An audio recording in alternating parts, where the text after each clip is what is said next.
Hello everyone, welcome back to another video. Today we're going to be doing a Devastation PvP guide for 11.2. So let's dive right into the talents.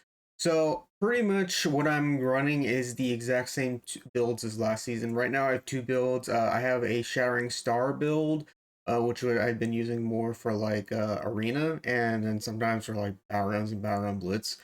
But yeah, so it's pretty much the exact same thing as last season, was just two different builds. For the first build, like I said, this is more so about the Shattering Star build. So for the left side, we got the first row, which is Expunge, Obsidian Scale, and Landslide. As usual, we got Natural Convergence, Heavy Wing Beats, which is reducing cooldowns of our knockback. Verdant's Embrace, Forager of Mountains, which reduces the cooldown of Landslide. Obsidian Scales for another additional charge.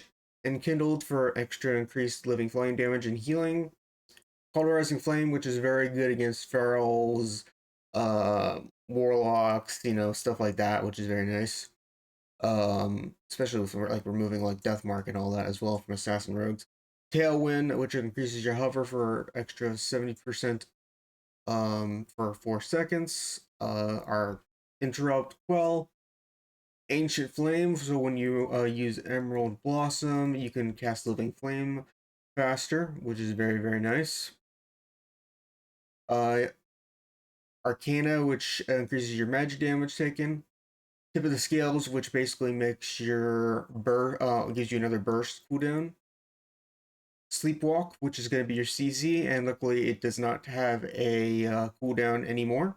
So you can use this quite often in Arena, or PvP in general, technically.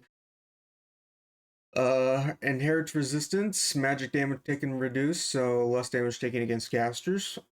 Extra Stamina from Legacy.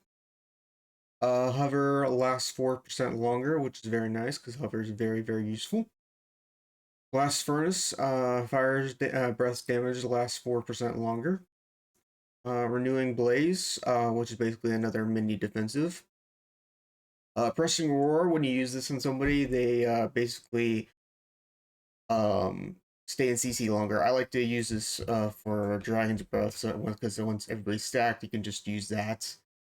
We'll go over what these guys do in a little bit, because you can see these guys are joining me at the moment, so we'll go over that in a little bit. Up next is Fire Within, reducing the cooldown of the Renewing Blaze. And then we got Rescue, which helps out quite a bit, especially in Blitz or Battlegrounds in general. Rescue helps out quite a bit, whether to save yourself or saving fly carriers and stuff like that. It can also obviously help out in Arena as well, but yeah, so Rescue is very nice. Leaping Flames causes your next Leaping Flame to strike an additional target per empowerment level. And then Deep Breath stuns enemies. This is extremely useful, always having this. Mastery gives you another hover additional charge, always want this. Twin Guardian basically gives you an absorb when you use Rescue, which is very nice. And then Time Spiral will basically give you a charge of hover back, and also gives you another charge for your teammates for their ability as well, depending on what class they are. So very useful. Alright, so right side of the talent tree, pretty much like I said, same thing as before, same thing as last season. If you're playing the Shouting Star build, if you're playing a different build, I'll go over the talent set later. But for the right side, it's pretty much the exact same thing. Nothing has really changed. You can switch out for Battlegrounds. I like to switch out for Inner Radiance. But for Arena, it's better to use Produce Cooldown as for more interrupts in Arena. But I like Inner Radiance more for Battlegrounds because more self healing is really nice in my opinion. So that's the only thing I would really switch out. Everything else, if you're playing the Shattering Star build, it's pretty much the exact same thing. Right now, I played this build for Soul Shuffles to get up to my tier. and I'm 1831 at the moment. So which is obviously not really impressive. I know there's already people that are like 2400, but I was only going for the tier set this season so far. But later down the line, I'll probably get higher, and then I'm probably gonna play Battleground Blitz to higher ratings more so than shuffles. But Battleground Blitz keys have been taking forever. But yeah, moral of the story: Battleground Blitz keys taking forever. But anyways, going back to what I was saying, everything else, like I said, is just I would just copy for this build, Shattering Star build, because that's pretty much what we have been, what I've been running and have had success with, and not really much has changed because Devastation only really got damage buffs this season. Okay, and then up next is Scale Commander, for the hero talent tree. So just pick Scale Commander. It is really nice. I've tried Flame Shaper. I never really had much success with it. I mean, it does hit hard, but I just Scale Commander is the way to go, and I've always loved Scale Commander way more than Flame Shaper this season. So just go Scale Commander Hero Talent Tree. For the PvP talents, I always auto lock in Obsidian Metal and Unburdened Flight. I never switch those two out. For the third one, I used to always use Nullifying Shroud, but it got changed this season, and I don't really like it anymore. Some people are saying it's still good, which it can be if you use it correctly, but I feel like it's pretty easy, super easy to counter anymore. It only lasts 4 seconds, and so I mean, if you can use it absolutely correctly, sure it's good. But I go with Time Stop always now, pretty much. So it is very nice. So and it's saved my behind so much in arena. Like you see like this warlock just going like I use it against a warlock and he uses his chaos bolts on me and I just time stop it and negate like chaos bolts instantly. It feels great. So I like time stop these days. So yeah. Always auto lock in Unburdened Flight and Obsidian Metal. You can switch out time stop for something else if you want. I've seen some evokers go Divide and Conquer and Blitz and Battlegrounds, so you can run that if you want. You can also go swoop up and grab people from inside Battleground Blitz and bring them to the ledge and knock them off like an AB and an Eye of the Storm. I've seen some evokers do that. I've tried it myself. It's a lot harder to pull off than it looks. I've tried it and sometimes it failed, so I don't really run it that often. Just because I feel like it's really hard to pull off. But yeah, so those are pretty much it for the PvP talents. Now let's go over the Blitz build real quick. And you guys can see there's only a few talent changes with this build.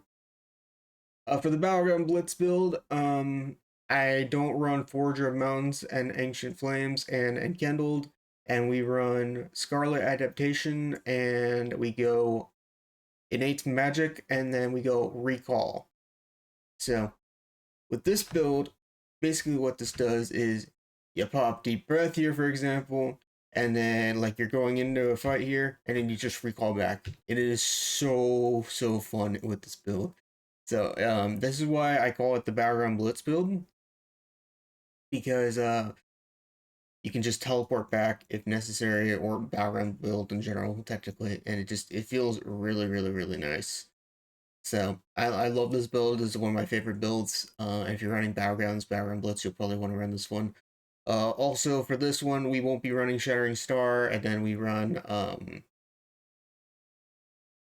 Catalyze. While channeling Disintegrate, Fire Breath deals damage 100% more often, which is really nice. So that's about the only difference between this build and the Shattering Star build. You can see that there's not really much changes on the right side, and then there's a few changes on the left side, but not that many. So either one, but I've played around with both, and these two builds are pretty much my favorite builds right now, and they were playable last season. Not much has changed this season, like I said, obviously. So just run these two builds and give them a try, and let me know what you guys think. All right. Up next is stats. So there's different ways you can go. I've kept an eye on what evokers have been running, and they seem to go two different ways. they either go full mastery or they go mastery and some haste. I have messed around with both, and currently what I'm doing is running a mix of both. Right now you can see I have like one ring with haste and versatility, one ring with versatility mastery, and necklace versatility mastery, helmet's got haste versatility. You know, I got the tier which has some haste and mastery on it. Which, speaking of tier, you will want tier because you'll see when I use deep breath here, it summons a squad of evokers here, and they use mirror images to help you. And they use disintegrate. It is super good. So you will want the tier gear. Right now I have gloves and chest piece, but yeah, like I said, going back to the stats, I have a mixture of haste and mastery, and it's felt pretty good. You can go whatever route you desire, with either full mastery, or a mixture of haste and mastery. I actually have seen some evokers go haste over mastery as well, but I just found a mixture of haste and mastery to feel pretty good to me. I did the same thing last season, and I'm doing the same thing this season.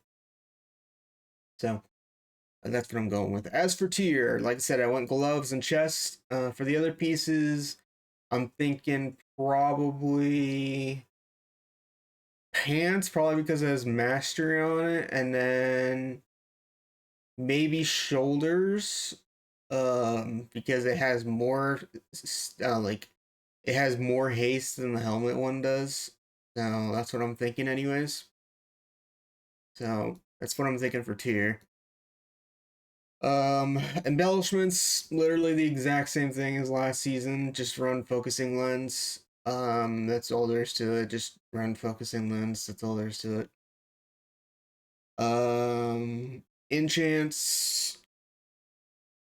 Defenders on boots. Thread on pants. Authority rating power on weapon. Crystalline radiance on chest. Speed on bracers. And rings. You can go whatever you want. I went versatility. And yeah, short and sweet to the point. For macros, all I really have is my burst macro, which you can just add if you're using like potions or trinkets, you know, stuff like that. And then I have a living flame self heal macro. So this makes it easier because living flame is also a DPS ability. So if you need to heal yourself and you're targeting another player, this one will just heal yourself. I recommend having one living flame normal ability on your bars as well as the self heal macro, so you don't have to target yourself and heal yourself. I've had it ever since I've made it evoker back in Dragonflight, and it's too good not to have. If you want to, like, if you don't want to use the other macros, at least make this one. Like, this one is just too good not to have, so I recommend having this one. And then I have a sleepwalk focus macro for when I was doing arena. So this basically just makes it where like you're using sleepwalk on the set focus macro, which I don't have in it because I switched specs, but on my other spec has it, but this one doesn't because I haven't set it up yet. But you get what I mean. So, oh, I do have it up. Okay, right here. The focus up right here, and then we sleepwalk here, and then boom. See, really simple. As for rotation, what I like to do is Dragon Rage, Eternity Surge, Tip of the Scale, Dragon's Breath, Disintegrates, Deep Breath, Disintegrates, Disintegrates, Disintegrates. You can also Deep Breath if everybody's stacked, like if a lot of people are stacked first before you do all that. And then yeah, so also if you're running the Battleground Blitz build, you make sure you and you're like in a group of people, make sure you teleport back and then just attack somebody that's closer nearby because the hooker is at lower range. But yeah, that's pretty much it. And then outside of your burst, you just pretty much do Eternity Surge, Fire Breath when it's up, Disintegrates, etc. And then Living Flame on procs. If you can't use Disintegrates, just pop Azrael Strikes. And then Deep Breath, since it's back up, you got your squad with you. Pop Disintegrates. and then just absolutely just nuke stuff like this. So, and then you can see we got Eternity Surge back up, and then pop Fire Breath because it's back up, pop Disintegrates, you know, stuff like that. So it's very, very simple. There's not really much to for rotation wise for Evoker. And then for the other build, since you have Shattering Star, you can pop Shattering Star with your Fire's Breath. So basically, you would like you would Eternity Surge, and then pop Tip of the Scales, Shattering Star into Instant Fire Breath, and then disintegrate, etc. So that's the only thing you would change with the Shattering Star. So if we can do that one more time, real quick. Can't change targets in combat. All right, hold on. All right, one more time to show the burst with this build. So basically, like I said, you would Dragon's Breath, Popping Burst, Eternity Surge, Tip of Scale, Shattering Star, Fire Breath, Disintegrates, Living Flame, Disintegrates, and yeah, that's literally the burst. So, and if you're not playing the Shattering Star, it's literally the exact same thing, just without Shattering Star. But yeah, so you want a Shattering Star before you tip its scales, Fire Breath for the massive damage there, and use it for your Fire Breath and Disintegrate. So, very simple rotation, and that's it. So, that's pretty much it for the guide, guys. Let me know what you guys think of Devastation at the moment, and I will see you guys later. Peace.